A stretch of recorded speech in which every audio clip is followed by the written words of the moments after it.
ஞானானந்தமயம் தேவம் நிர்மலஸ்படிகாக்கிருதிம் ஆதாரம் சர்வ வித்யானாம் ஹயக்ரீவம் உபாஸ்மகே. வணக்கம். ஏஎல்பி ஜோதிடர் உங்கள் லோகநாதன், பெங்களூரிலிருந்து.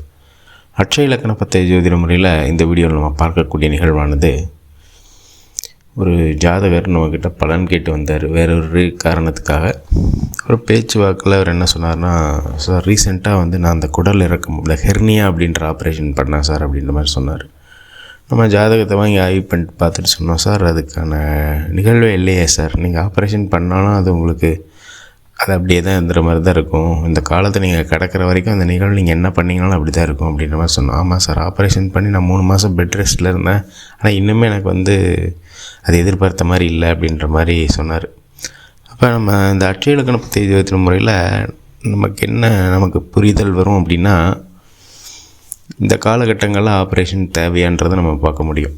இந்த ஆப்ரேஷன் பண்ணுறதுனால அந்த விஷயம் உடனே மாறிடுமா அப்படின்றதையும் பார்க்க முடியும். ஆப்ரேஷன் பண்ணியும் அது அப்படியே தான் கண்டினியூ ஆகுது அப்படின்னா, நம்ம அதை தேவையில்லாமல் அதை நம்மளாக தேவையில்லாம நம்மளாக ஒரு முயற்சியை பண்ணி அதை ஆப்ரேஷன் பண்ணி தேவையில்லாமல் பிரச்சனையில் மாட்டிக்கிறோம் அப்படின்ற ஒரு நிகழ்வும் புரியும். அப்போ என்ன பண்ணணும், இந்த காலத்தை கடக்கிற வரைக்கும் மருந்து சம்மந்தப்பட்ட விஷயங்கள் எடுத்து நீங்கள் ஓட்டினீங்க அப்படின்னா அந்த காலம் கிடைக்கிறப்போ அதுவே சாதகமாக தான் மாறும்.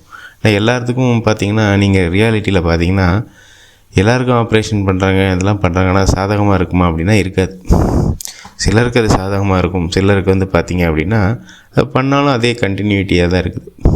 அப்போ இதையெல்லாம் நீங்கள் எப்படி பிரித்து பார்க்கலாம் அப்படின்னா, ஜோதிடம் அப்படின்ற விஷயந்தான் அது உங்களுக்கு கரெக்டாக காட்டும். அது அட்சய இலக்கண பத்தய ஜோதிடம் உங்களுக்கு துல்லியமாகவே காட்டிடும். இந்த காலத்தில் ஆப்ரேஷனுக்கான தேவை இருக்கா, இல்லை இந்த வலி இதோட இந்த காலத்தை கடந்து தான் ஆகணும் அப்படின்னா அதை நம்ம கடந்து தான் ஆகக்கூடிய தன்மையில் தான் இருக்குது.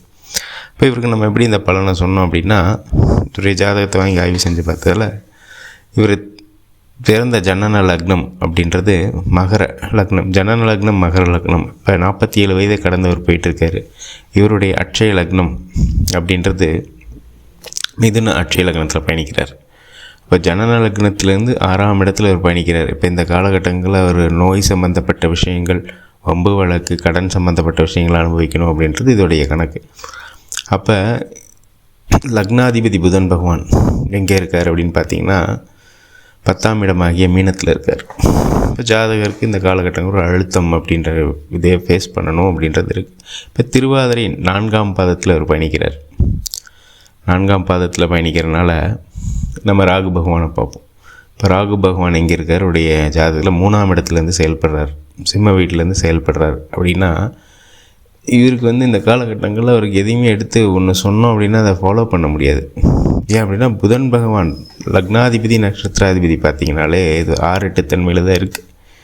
அப்போ நீங்கள் இது என்ன பண்ணிங்கனாலும் இந்த காலகட்டங்கள் இப்படி தான் இருக்கும் அப்படின்றத, இப்போ திருவாதிரை 4 முடிகிற வரைக்கும் இவருடைய தன்மைகள் இப்படி தான் இருக்கும் அப்படின்றது தான் இதோட இது. அப்போ நீங்கள் இது பண்ணினாலும் ஒரு பாருங்கள், ஹெர்னியா பண்ணி 3 மாதம் பெட் ரெஸ்ட்டில் தான் வீட்டில் இருந்தார், ஒன்றும் பண்ண முடியல. அப்புறமும் இன்னுமே அதை நிகழ்வு கண்டினியூ தான் ஆகுது அப்படின்ற மாதிரி தான் சொல்கிறார். அப்போ இந்த கால அளவு அப்படின்றப்ப இந்த கால அளவு எப்படி கிடக்கணும் அப்படின்றது நம்ம ஜோதிடம் தெரிஞ்சிச்சுன்னா மட்டும்தான் நமக்கு புரியும். இல்லை அப்படின்னா நம்ம ஏதோ தேவையில்லாத முயற்சி பண்ணி தேவையில்லாமல் போயிட்டு இதில் சிக்கி அவளுக்கு எந்த பயனும் இல்லை அதை ஆப்ரேஷன் அவர் பண்ணனால. அதனால தான் ஒவ்வொருத்தரும் அட்சய இலக்கண பத்தய ஜோதிட முறை அடிப்படையாக படித்தோம் அப்படின்னா இந்த நிகழ்வுகள்லாம் எப்படி இருக்குது, எந்த கால அளவில் நம்ம எப்படி இருக்கோம் அப்படின்றது நமக்கு தெரியும். இந்த நேரத்தில் அட்சய இலக்கண பத்தய ஜோதிட முறையை உருவாக்கிய மதிப்புக்குரிய பொதுவுடைமூர்த்தி ஐயா அவர்களுக்கு என்னுடைய மனமார்ந்த நன்றிகளை சொல்லிவிட்டு, நமக்கும் நல்ல சிந்தனை, சூழ்நிலை, வாய்ப்புகள் அமைய எல்லாம் வல்ல இறைவனை வேண்டிட்டு மீண்டும் ஒரு ஏஎல்பி முறையிலான ஜாதக ஆய்வில் உங்களை சந்திக்கும் வரை உங்களிடமிருந்து விடைபெறுகிறேன். நன்றி, வணக்கம்.